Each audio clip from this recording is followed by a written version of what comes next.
En marche autour de ça, on a réclamé dans le bureau de la régie des eaux provinciales que l'eau c'est la vie. Sans eau, il n'y a pas de vie. Alors, on a tout ça la marche, on a qui va conduire. Pour tout ça la marche, on a tout ça, on a mis la carte de Jaf, tout ça, on a mis mémo dans le bureau de la régie des eaux.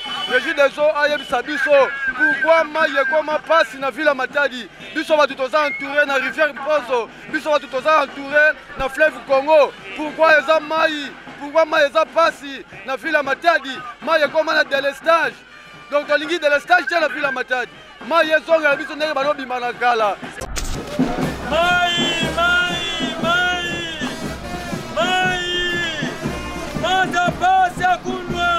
Ça fait 2 mois, 3 mois. Maï est Pimakate, Nami Kondo, na Badalas. Nyonso kuna maï ezate na cité. Yango tozo senga, na bakonzi ya mboka. Notre le représentant, ya chef de l'État, M. Justin Luemba, akota likambo na Congo central, akota likambo ne Congo, maï ezate, batu bazonoko, tala banda na banda ki na bidon. En tout cas, nous demandons à son Excellence, Monsieur le gouverneur de la province, d'intervenir quand même, de voir ces problèmes avec compassion, parce que le peuple est en train de souffrir à cause de l'eau. L'eau, c'est la vie. Yamasa! Yamasa! Yamasa! Yamasa! Et ça, la vie pas si mingi parce que tout total bien. Population ya biso ya Congo central surtout awa to komona penda mai pasi te to souffrir mai pasi ko luka ko somba ba video par ci par là bato ko kitana pause ba na sokolo komona moko akufi et ça se passe so total bien ba rivière les ebele ba pose bipoto mais to zanga mai et ça biso beta passer en tout temps to kiti biso moko to tika memo na biso po ba konza régie ba ye ba ke nini zo sala ndengwana.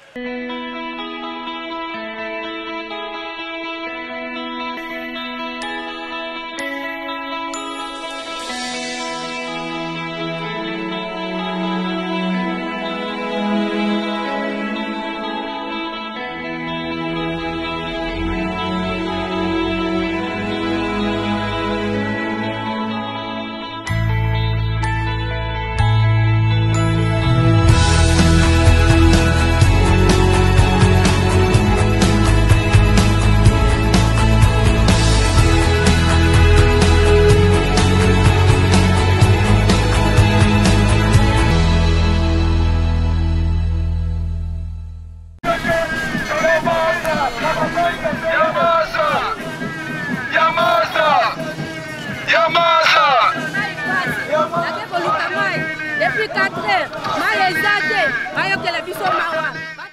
Ndeko balanzi mbote na bino a tozali na place Bercy, toyeko kitati na ville, une grande partie ya ville ya Matadi bazali la manque.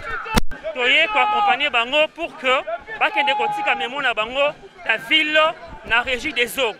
Pourquoi maï kozanga na ville portuaire ya Matadi au moment où tozali na rivière Pozo, tozali na fleuve Congo? Mais la population de la ville portuaire de Matadi, Bazali Kozanga Maï. La raison pour laquelle la population de Matadi, Bazali une initiative, il y a reçu la mémo pour que Bakita, la régie des eaux dans la ville, Bakita la mémo na Bango, enfin que la régie des eaux aille pour satisfaire Bango. Tozali na 21e siècle, c'est bizarre la population et souffre de la carence ya Maï. Vous comprenez, sous la pluie, mais la population mobilisée, enfin que Baloba non la régie des eaux, enfin que Baloba régie des eaux appelle ça Maï. Voilà, la suite c'est tout de suite. Ah, oh, ça va chaud.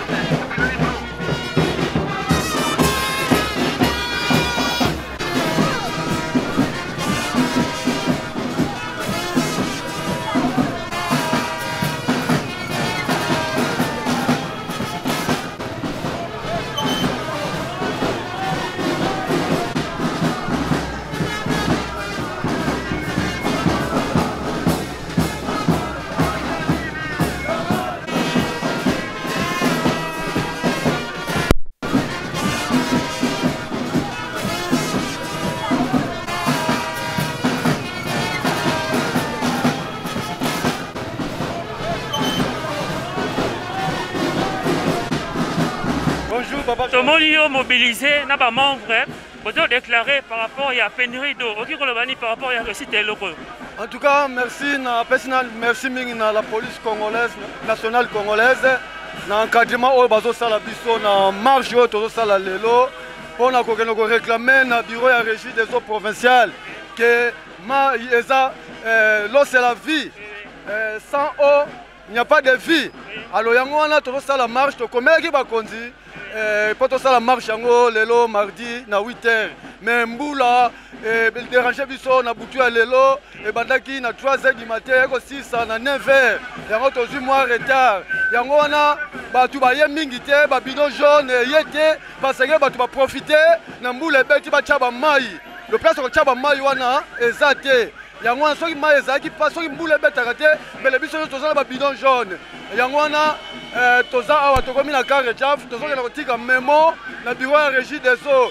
Régie des eaux ayebisa biso pourquoi mai ekoma pasi na ville Matadi. Biso batu toza entouré na rivière Mpozo. Biso batu toza entouré na fleuve Congo. Pourquoi eza mai? Pourquoi mai eza pasi na ville Matadi? Mai ekoma na délestage.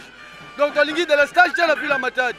Mai ezonga biso ndenge balobima na kala. Pourquoi tomelaka susu te mai ezobima na robinet neti milke emonanaka susu te? Pourquoi? Yango tozokana kotika memo na bureau régie des eaux bayebisa biso mpona nini mai na ville ya Matadi eza pasi.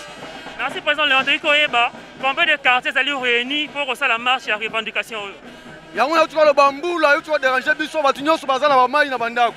Soki ezaki Mboula te sinon donc ville ya Matadi nyonso toza mobiliser pona yango. Merci président Kikoloba nini tant bien que Mboula est bêti mais batu quand même va se présenter pour que va respecter mot d'ordre na yo. Kikoloba ni papa na yango. Na sengi bango merci mingi et bango moko régie des eaux balobaka l'eau c'est la vie. Donc soki mai ezate vie ezate. Merci mingi na batu nyonso ba soutenir biso. Merci presse ya Congo central. Merci mingi na soutien. Merci président.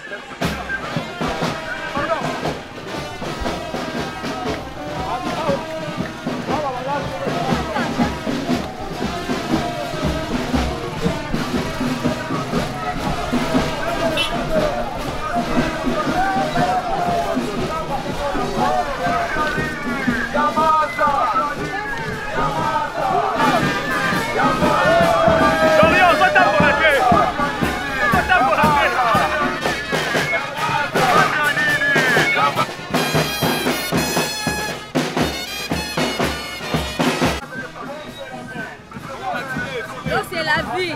Quand il n'y a pas de...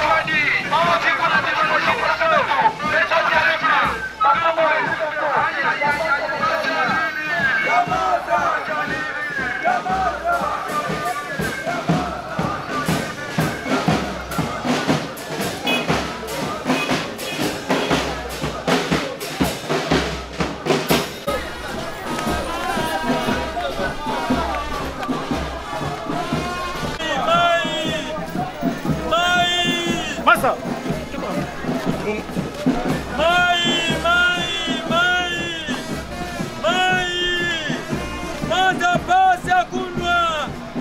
Ça fait 2 mois, 3 mois. Mai ekimaka te na Mikondo, na Padalas. Nyonso kuna mai ezate na cité. Yango tozosenga na bakonzi ya mboka. Notre représentant, il y a chef de l'État, mais c'est Justin Luemba, à côté de l'Ikamwaba na Congo central, à côté de l'Ikamwaba na Congo, Maïezate, Batubazo Noko, Talabanda na Banda qui n'a bidon. En tout cas, nous demandons à son excellence, mais c'est le gouverneur de la province, d'intervenir quand même, de voir ces problèmes avec compassion, parce que le peuple est en train de souffrir à cause de l'eau. L'eau, c'est la vie. Quand il n'y a pas d'eau, qu'est-ce que nous allons devenir? Les mamans souffrent. 4h du matin, les enfants sont dehors. C'est pour cela que nous demandons qu'ils puissent intervenir. Regarde, je souffre vraiment. On veut savoir quels sont les quartiers qui sont réunis ici dans cette marche. Dans cette marche, nous avons l'implication de la Sofati, qui est Alliance de soutien Antoine Félix Chilombo, qui doit soutenir cette population avec cette misère d'eau. Ça fait beaucoup de temps qu'il n'y a pas d'eau au robinet, ça ne coule pas, mais il y a des factures. La raison pour laquelle nous demandons à ce qu'on puisse revoir un peu cette décision, qu'on puisse quand même ravitailler de l'eau au niveau des cités. Merci maman.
Munu meka to la quartier Mpadu. En tout cas, moi qui y a moi une école de la caste mon ibino aux autres marché pour réclamer ma énergie des autres pour le gagner. Bon, et ça la biso beta passe mingi parce que tout total bien population ya biso Congo central surtout awa to komona penda mai passi te to souffrir mai passi ko le luka ko somba ba bido par ci par là bato ki te na pause ba ne sokolo komona moko akufi et ça se passe tout total bien ba rivière les belé ba pause bipoto mais to zanga mai et ça biso beta passe en tout to yango to kiti biso moko te ko tika memo na biso po ba konza régie ba ye ba ke nini ezo sala ndengwana ba bon ça va monter na bango soki ba monter na bango ekufi oyo ezosala po ebenda mai ekoma na cité basomba mosusu ekotisa mbongo tozonyoka ma mingi yango moni tokiti mpenza pasi mpenza mingi sali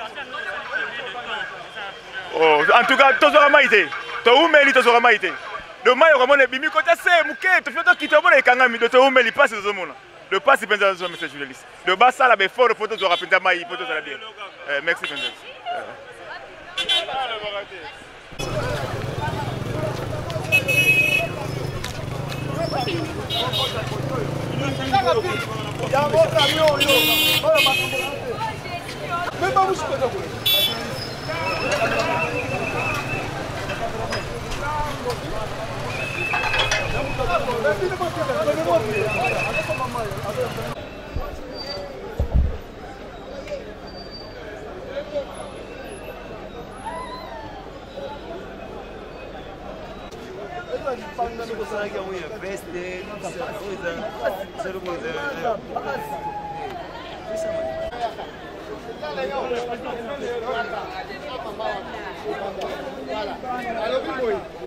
Mémorandum de la population de Matadi adressé au directeur provincial de la régie des eaux. Nous, l'ONGD Imante Plus Luzingu, à Sofati, notable et leader d'opinion de la ville de Matadi, prenant la parole en parlant au nom de cette population victime de violences, de violations des droits d'accès à l'eau potable depuis près de plusieurs mois durant. Il est indéniable que l'eau c'est la vie. La Déclaration universelle des droits de l'homme stipule en son article 25, je cite, « Toute personne a droit à un niveau de vie suffisant pour assurer sa santé, son bien-être et celui de sa famille, notamment pour l'alimentation, l'habillement, le logement, les soins de santé médicaux ainsi que pour les services sociaux nécessaires. » Et poursuit dans l'article 28, « Toute personne a droit à ce qu'elle règne sur le plan social et sur le plan international. Un ordre tel que les droits et libertés énoncés dans la Déclaration universelle des droits de l'homme puissent y trouver plein effet. » Fin de citation. Monsieur le directeur provincial de la régie des eaux, la constitution de la RDC Congo du 18 février 2006, telle que modifiée en février 2011, stipule à son article 48 le droit à un logement décent, le droit d'accès à l'eau potable et à l'énergie dont garantie. De ce fait, monsieur le directeur, vu la gravité de la situation causée par la carence d'eau à Matadi, vu les dégâts que cette situation commence à créer à terme de viols, d'harcèlement de femmes et filles, vu les cas d'extorsion de biens de valeur que connaissent la population en sortant tôt le matin par le Koulouna, devant les risques imminents de cas de noyade de personnes en quête de l'eau, soutenant la vision et les actions du chef de l'État, Félix Antoine Tshisekedi Tshilombo, sur le développement des entités et le progrès du peuple dans sa gouvernance. Nous vous adressons ce mémorandum en vue de pallier à cette inconvénance criante de violation des droits de l'homme et des peuples. Nous vous remercions. Bon, mbote bapanga mono ba journaliste de mambo ya imetala sana mambo ya maza ya kepasi mingi sana mambo maza bubu ya isia bena kutuba kaka na basite keno ba maza kena kubima ve yake bakota nkaka pe ba ville keno maza kena kubima ve parce munu mo muna kutubila beno awa mukene ya agent ya OEBK ngeme bakwenda na kanya OEBK maza bazanele ba directeur ke kuna bakena kusufrir de tous les temps il faut batinda kaka ba agent bakwenda saba kwenda teka maza kuna na ngambu ya mavi kuna mais tous les temps ba facteur na kuza mais en même temps kino maza kena kubima ve maza kena kubima ve na kanya OEBK kuna bosi bayai kena cité kuna saba katuka kuna na cité bakwenda na ngambu ya dibongo kuna betu kutikena pembeni ya OEBK saba kino ndenge na sabuka ngemo kuna teka maza mais bayai kena cité régie des eaux passe kena bao bake sepela kabakuwa keno batu mekufa kuna na fleuve sana kuna teka maza batu kena kusufrir bavwanda na souci ya nkango le peuple d'abord ngo peuple tena kumona beto ya uve kima mosi kena kusalama ikeleve bavwanda na mbakusulu batala mambo yayi parce que ba français tubaka que l'eau c'est la vie mais l'eau c'est la vie ngo play yakena kubima ve 6 mois 7 mois 8 mois batika mona maza ve une année 2 ans 3 ans batika mona maza ve ngeme wakwenda neti na montagne ya kasu ngeme kwenda na kasu bwana keno bakebi misala baka maza vendredi par semaine vendredi kaka donc vendredi maza fotibima kidi kutekila ngeme kazanga vendredi na maza donc kima mosi ikeleve beto kwenda même le côté Kinshasa mutindu mosi badele stage beto batu Bwalango maza 0 Kinzazi 0 il faut sauver tout fait singila beto batu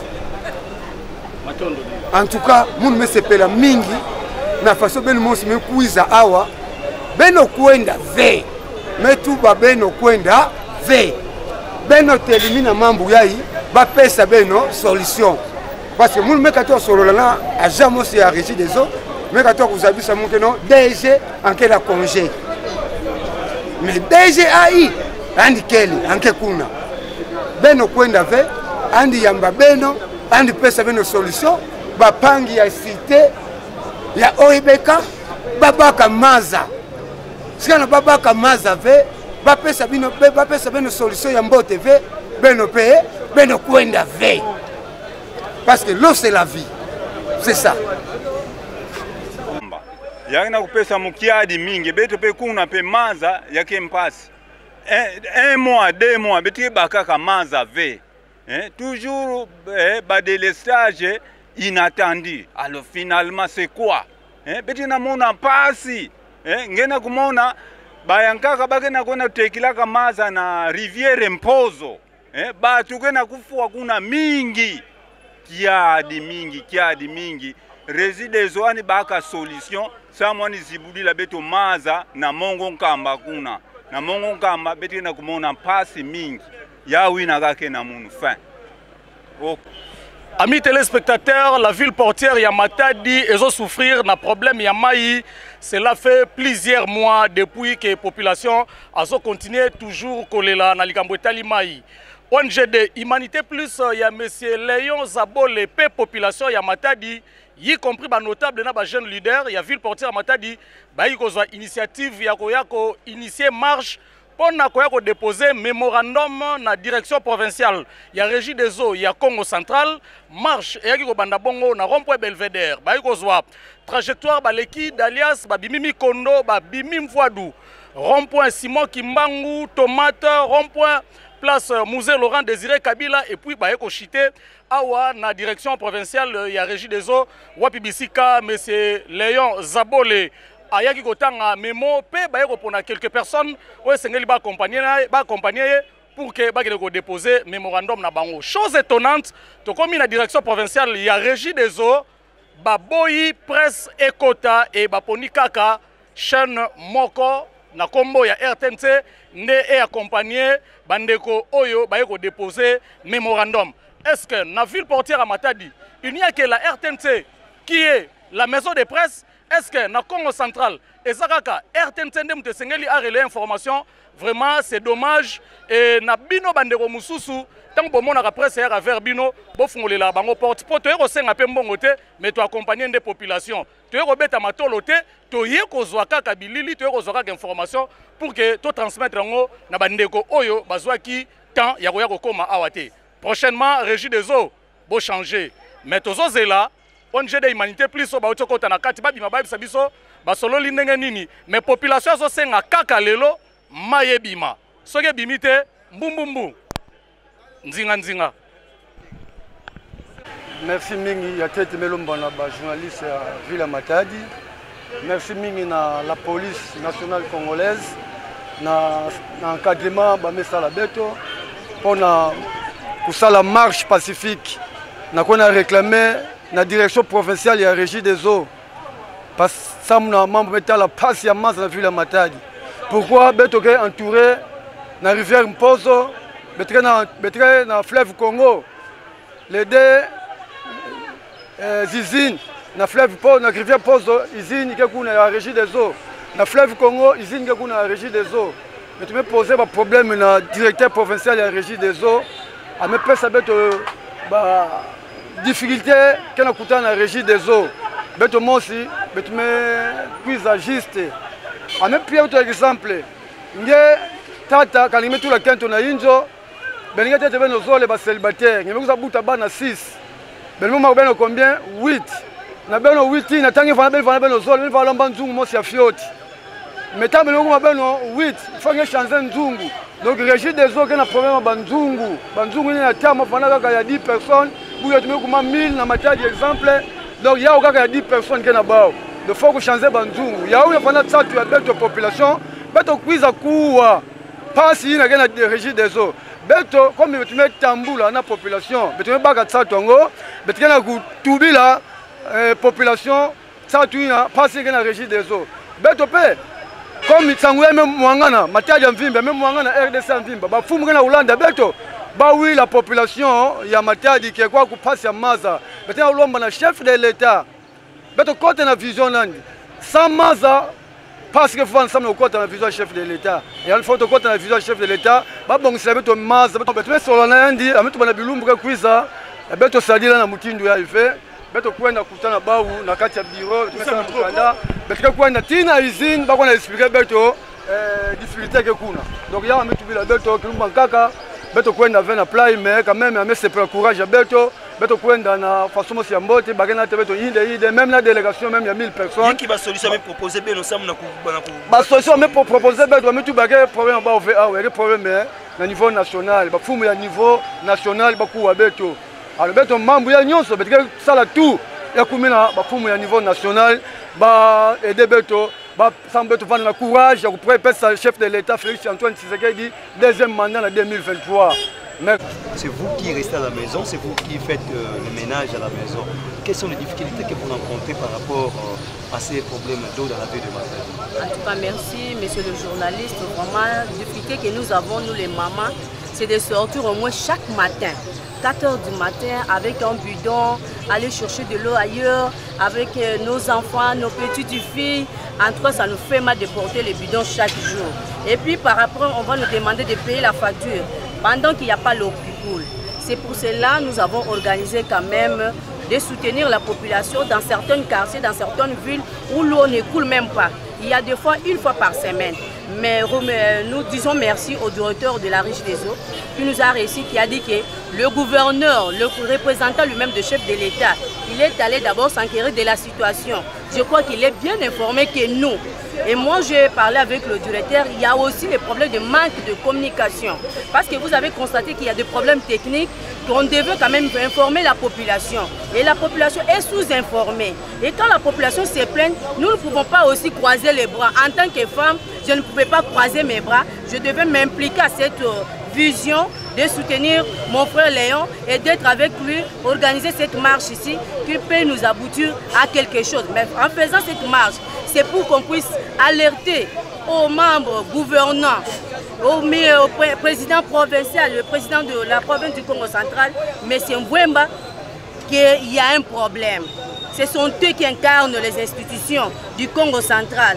Ils doivent quand même comprendre que la population est en train de souffrir. Et pour l'instant, nous disons merci quand même au général qui a autorisé cette marche, qui nous a été accompagnée par la police. Et aujourd'hui, nous constatons que vraiment, c'est digne d'être avec la police. La police nous a accompagnés, nous te disons merci. Et coup de chapeau au maire de la ville qui a autorisé, parce que c'est lui qui appartient à cette ville de Matadi, qui a autorisé aussi.